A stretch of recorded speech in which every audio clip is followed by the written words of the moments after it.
পুজোর সবচেয়ে ভালো লাগাটা কোথায় জানো? কোথায়? যে এই যে ধরো আমরা কথা বলছি যে যারা ধরো প্যান্ডেল বানাচ্ছে, যারা ধরো লাইট করছে, যারা প্রতিমা বানাচ্ছে, এদের কথাটা আমাদের ভীষণভাবে আসে। কিন্তু যারা ধরো সিকিউরিটি গার্ডের কাজ করছে, যারা এই পুরো দুর্গাপুজোর ঘটে যাওয়ার পর ক্লিনিং এর কাজ করছে, বা যারা হয়তো এই পুরো পুজোর ক্রাউড ম্যানেজমেন্টের কাজটা করছে, এই যে ভলান্টিয়ার্স যারা রয়েছে, ভলান্টিয়ার হিসাবে কাজ করছে, দুর্গাপুজো দেখিয়ে দিয়ে গেছে যে কতটা ইনক্লুসিভিটি আসা যায় একটা ফেস্টিভ্যালকে ঘিরে। ইকোনমিক বেনিফিট যেমন আছে, তার ইনক্লুসিভিটি আছে, তার মধ্যে ডেমোক্রেটাইজেশন অফ এমপ্লয়মেন্ট আছে, অ্যান্ড ডিগনিটি অফ লেবার আছে। সেই সময় দাঁড়িয়ে আমরা কিন্তু সবাই এক হয়ে এই জায়গায় পৌঁছাই। এইটার মতো অসাধারণ জিনিস হয় না। আর নম্বর যদি দেখি, ধরো 3 লাখ মানুষ এই শুধু এই সময়টায় ইকোনমির মধ্যে ঘোরাফেরা করছেন, প্রায় 1 কোটি মানুষ এই পুরো কর্মকাণ্ডের সাথে যুক্ত। আমি সামান্য যদি একটা স্পন্সরশিপ অ্যাডভার্টাইজমেন্ট করছি, 1 কোটি বলতে মানে গ্রাম বাংলায় যারা ধরো আজকে একটা বানাচ্ছে, এই যে একটা দুর্গা ঠাকুরের গয়না যেটা করছে বা সে বানাচ্ছে, কেউ হয়তো আজকে একটা এখানে ফ্লেক্স লাগাচ্ছে, তার পেছনে হয়তো আরেকটা লোক কাজ করছে। এই রকম করে যদি আমি ধরি, প্রায় 1 কোটি মানুষের জাস্ট 6 মাসের কর্মসংস্থানে একটা স্টেটের প্রায় 2.5 থেকে 3% জিডিপি কন্ট্রিবিউশন হচ্ছে।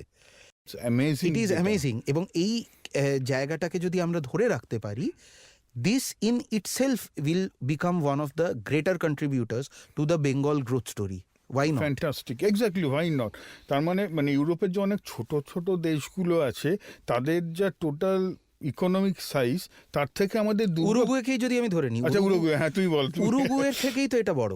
উরুগুয়ের টোটাল যে জিডিপি যেটা, তার থেকেই তো 84,000 কোটি টাকা বেশি। কি বলছো? একদম, শ্রীলঙ্কার থেকে বেশি ফর দ্যাট। হ্যাঁ, শ্রীলঙ্কা তো অবভিয়াসলি জানি সবাই, মানে উরুগুয়ের খবরটা সাধারণত আমরা ভাবি না, বাঙালি কখনো আমরা আসলে ওই নম্বরটা দিয়ে কখনো যাচাই করি না তো। হ্যাঁ, কারণ মানে বিদেশ মানে একটা আমাদের কাছে সবসময় মনে হয় যে ওরা তো, ওদের কাছেও কিন্তু এটার একটা ভ্যালু হতে পারে, কিন্তু সেই স্টোরি আমাকে বলতে হবে। আমি যদি সেই স্টোরি না বলি, তার বাকেট লিস্টে যদি আমার এটা না আসে, তাহলে তার কাছে সেটা অজানাই থেকে যাবে। কারণ আমি কিন্তু আমার জায়গা নিয়ে গর্বিত হব, কিন্তু তার কাছে আমার জায়গার কি ভ্যালু, তার কাছে তো আমার সেই গর্বটা পৌঁছে দিতে হবে, তবে তো সে সেই জিনিসটা ফিল করবে। মানে এখন তুমি বলছো যে তার মানে it is the high time, মানে যখন এই ট্রানজিশন অফ পিরিয়ডটা চলছে, মানে দাদুরা বাবারা যখন দুর্গা ঠাকুর বানাচ্ছেন এবং নেক্সট জেনারেশন চাইছে ডাক্তার হতে বা অন্য কোনো প্রফেশনে শিফট করার জন্য, সো ব্র্যান্ডিং অফ মা দুর্গা ইজ ভেরি ইম্পর্টেন্ট, মানে গ্লোবাল ব্র্যান্ডিং একদম। এবং গ্লোবাল ব্র্যান্ডিং এর সবচেয়ে সুবিধা হচ্ছে এরকম কিন্তু নয় যে অনেকের কাছে হয়তো এটার মিস ইন্টারপ্রিটেশনও আছে, যে তারা হয়তো মনে করতে পারে যে আমরা কি তাহলে বিদেশি মানুষদের মানে ভ্যালিডেশনের অপেক্ষা রাখছি। আমার বক্তব্য কিন্তু একেবারেই না।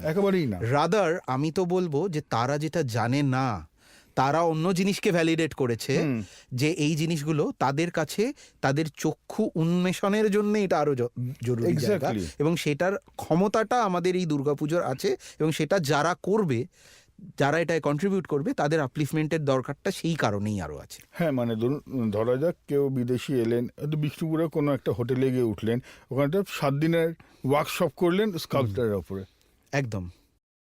এবং তাতে কি হচ্ছে, তাতে সে যেমন জানতে পারছে যে এরা কি করছে, তিনি কিন্তু তার গ্লোবাল এক্সপিরিয়েন্সের এক্সপোজারটাও তার কাছে পৌঁছে দিতে পারে, মানে কোয়ালিটি আপগ্রেডেশনটাও কিন্তু সেখান থেকে তৈরি হতে পারে, মানে not only financially but in terms of quality, intellectual capacity. কারণ এই যে আইপির কথা আমি বলছি, ইন্টেলেকচুয়াল ক্যাপিটালও তো এক ধরনের আইপি। হ্যাঁ, ওটা তো আমরা ওটা দিয়ে শুরু করেছিলাম, মানে আড্ডা মারতে বাইরে আমরা যখন গল্প করছিলাম, intellectual property is one of the leading capital of the world. একদম, মানে সেটা এখন আসার পর স্বীকৃত আর কি। হ্যাঁ, এক্স্যাক্টলি। তো সেটা আমাদের যখন এরকম একটা অপিউলেন্স আছে, আমরা সেটাকে কেন হেলায় নষ্ট করব? সেটাকে ইনফ্যাক্ট করছি রাদার, সেটা কেন করব? সেটাকে আমরা পৌঁছে দিতে পারি তো এভাবে, সেটাই আসলে উদ্দেশ্য।